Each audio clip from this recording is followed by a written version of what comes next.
bau. Oke.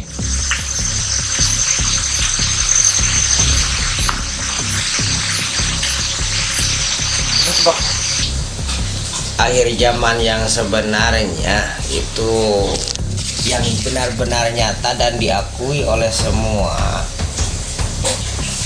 Kalau mengingat kapan kiamat, akhir zaman begini, yang jelas-jelas akhir zaman itu adalah mati. Kematian ya. Mati. Nah, sekarang kan kita masih hidup, kullu nafsin dha'iqatul maut. Setiap yang bernyawa itu pasti akan bertemu dengan yang namanya kematian. Nah, yang mati ini manusia. Kalau manusia itu kan selain bilatungan gitu ya, dengan belatung ya pasti akan bertemu dengan balitungan, kata orang Sunda. Perhitungan. Ya, perhitungan, hisaban.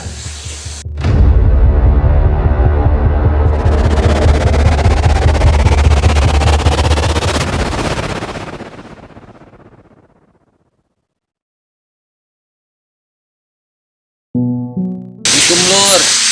Kali ini saya akan mengunjungi Pak Ustadz Jejen. Kemarin ada di sebelumnya. Jadi tuh perjalanan sebelum ke Pak Ustadz Jejen kita disuguhi apa Kang Rudi ini Kang? Padi. Sawah ya? Iya, sawah. Saking di sini masih daerah sawah, masih ditemuin tuh buat usir burung. Orang sini bilang ya bebegik sawah ya Kang Iya, Rudi ya. benar. Yuk Lur, terus ikan. Jadi jalannya menanjak Lur.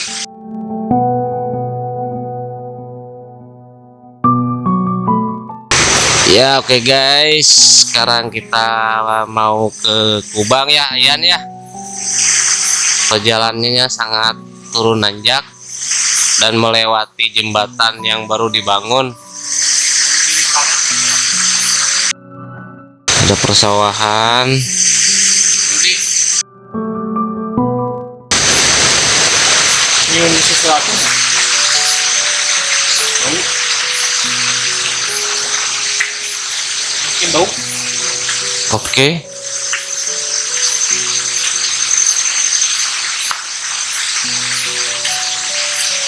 Ini sebab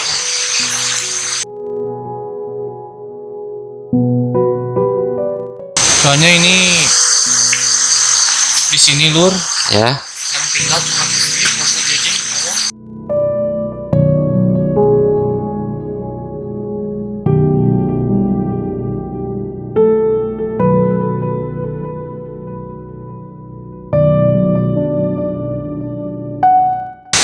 Jadi jalan ke rumah Pak Jejen kalau masuk motor, cuman yang kiri kanan masih seram.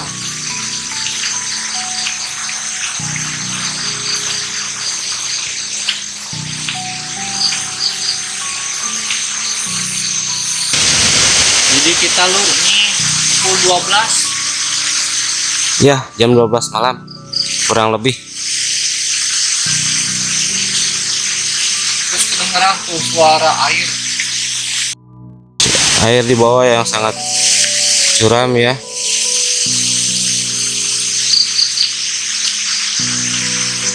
Bentar Lur, tuh tadi kita menanjak jalannya. Tuh, kelihatannya guys. Cuacanya lumayan ya, kayak Lumayan ini cerah ya. iya, Oh, pukul 23.30. iya benar.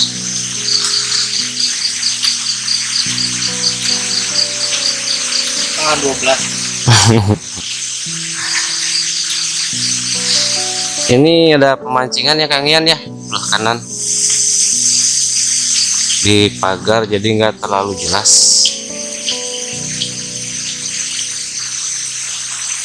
Kalau sini aja. Terserah ya. Oke.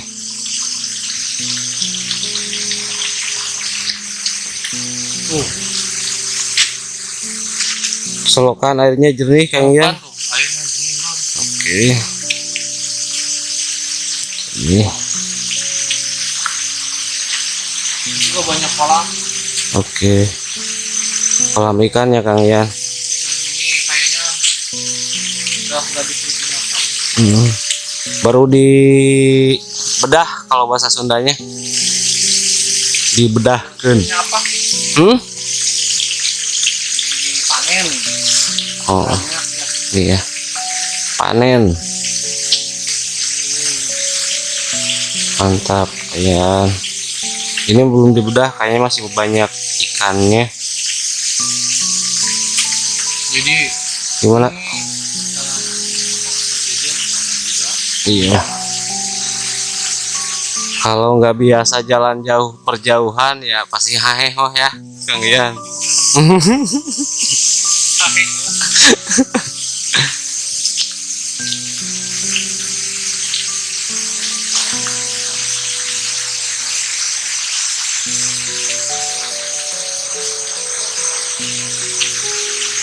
Nah, ketemu lagi sawah Kang Yan.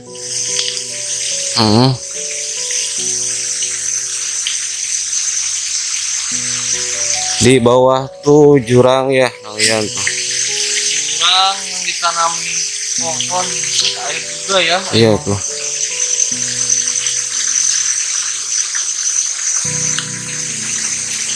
Tapi kalau dulu Oke. pengen tahu ini tuh dulu ini kolam. Iya kolam.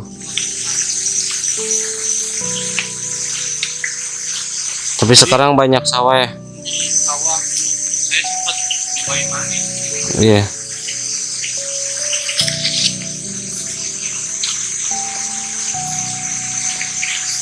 Dulu sama sekarang beda. Sekarang mah jalannya semuanya tembokan dulu mah tuh. Lalu kalau di sini tuh kayaknya ya.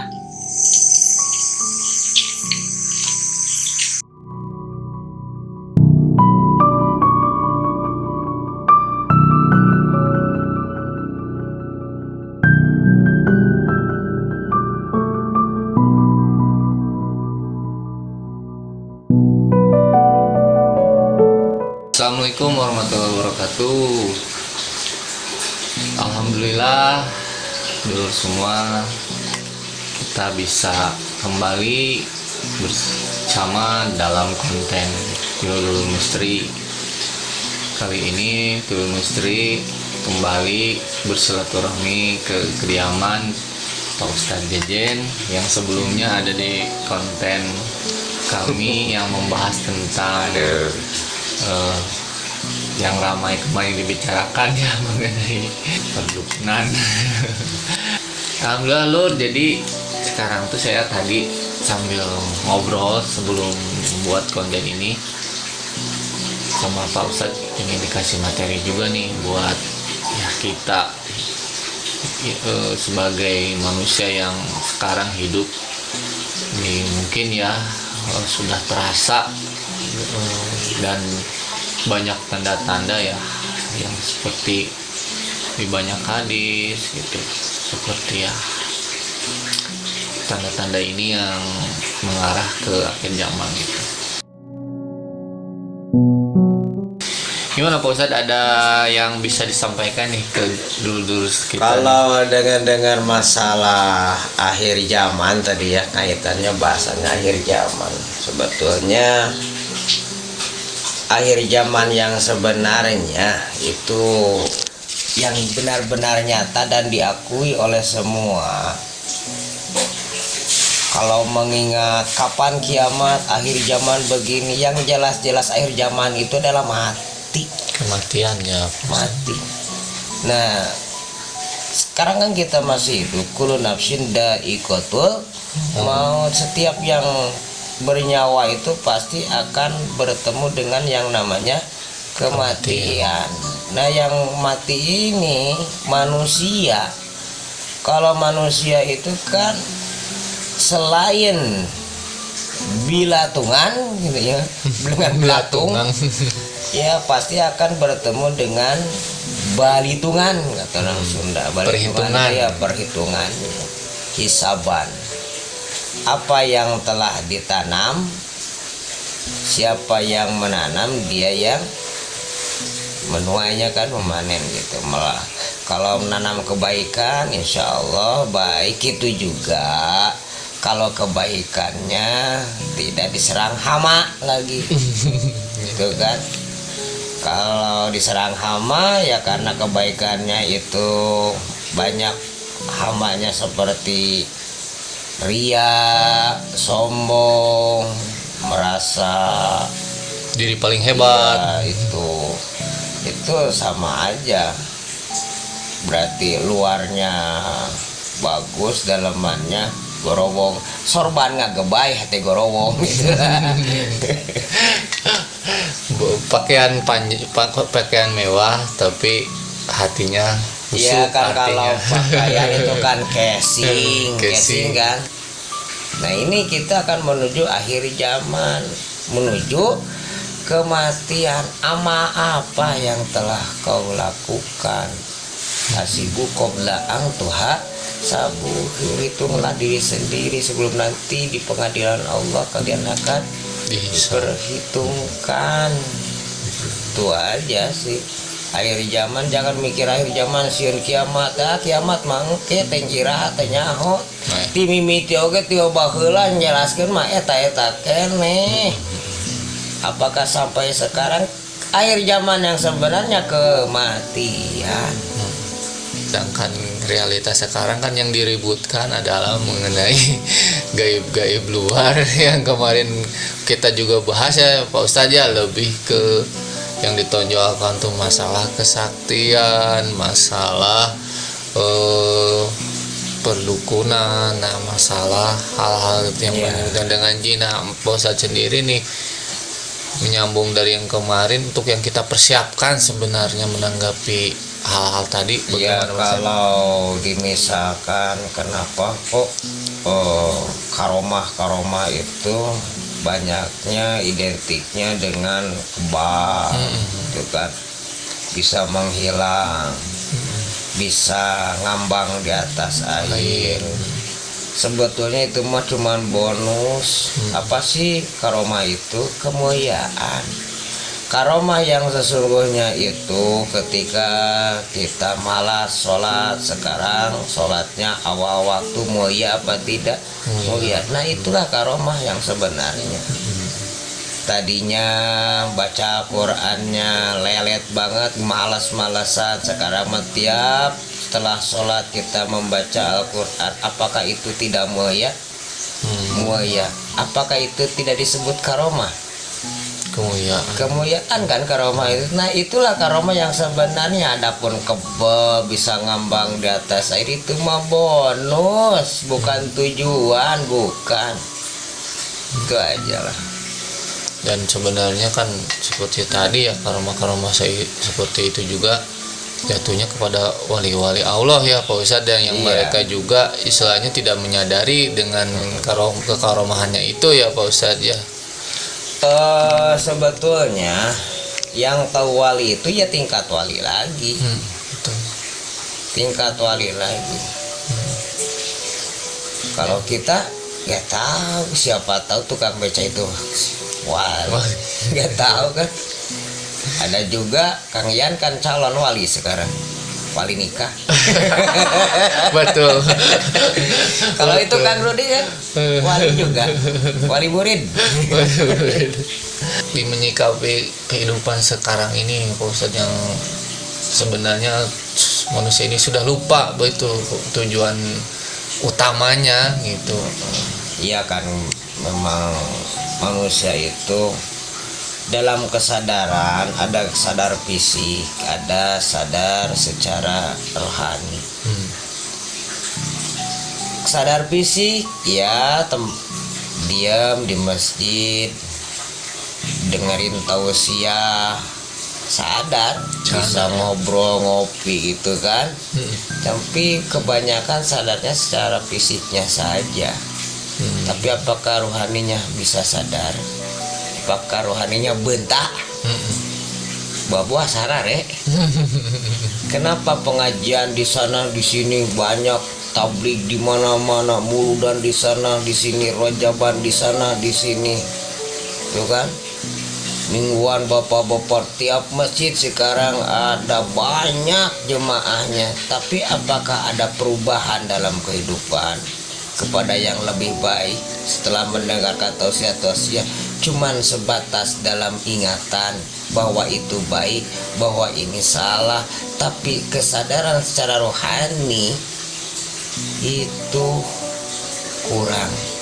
Mengangkat batu 50 kilo mampu, mengangkat tangan dengan kalimat Allahu Akbar berat kan? Itu tandanya sakit rohaninya, bobo, kulam tibra. Itu itulah seperti itu. Itu sendiri yang memang istilahnya yang bergerak ke hal yang positif, apalagi yang tidak bergerak ya Pak Ustadz ya. Berarti kesadaran rohaninya juga perlu dipertanyakan, kesadaran jasmaninya juga Ingin sama maju, ya. kalau ingin maju ya bergerak. Minimal menjemputnya dengan bergerak secara jasmani dulu ya Pak Ustadz. Iya, bergerak itu hati yang menjadi komando. Ya, prajuritnya apa? Tangan, kaki, mata, mulut, itu pikiran, itu hati yang menggerakkannya, komandannya itu. Maka ketika bermaksiat, maksiat tangan, kaki, itu maksiat prajurit. Kalau maksiat yang paling besar itu ya maksiat dalam hati. Karena itu komandonya. Kenapa ibadah itu pertama itu harus niat dulu? Nama amalu bin niat, pasnya sahnya segala macam itu tergantung pada niat, dan niat itu yang membedakan antara bentuk ibadah dan kebiasaan. Contohnya kita duduk di masjid sama-sama duduk, tapi yang satu niat iktikaf, yang satunya lagi ya duduk istirahat aja kebiasaan. Apakah akan sama? Ya beda. Yang satu mah ibadah kan, ada niatnya itu. Niat di mana? Ya dalam hati. Kalau misalkan kita sholat tapi tidak niat dalam hati, apakah itu bisa disebut sholat? Tidak. Bisa, ngansoknya jadi dua. Sosolatan. Gitu kan? Iya. Apakah suatu kebaikan tidak diawali dengan niat dalam hati?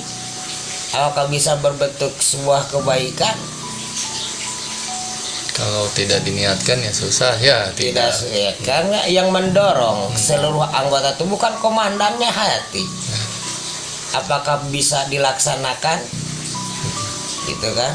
Itulah maka hati yang mendorongnya. Kenapa hati? Karena disitulah ada rasa. Jadi kita akan merasa dekat dengan Allah. Dekatnya apakah kenal dengan jarak apa tidak? Apakah rasa mengenal jarak? Jarak dengan Allah teh akrabun warid. Leuwih deket dari para ulat anu ngantang dina beheung gitu kan tadi. Sakumaha atuh dengan rasa. Terkadang sekarang kan Pak Ustadz ya, manusia ini menilai segala sesuatunya adalah dengan materi ya Pak Ustadz. Jadi ukuran kesuksesan itu kadang ya terpikirkan itu adalah materi, padahal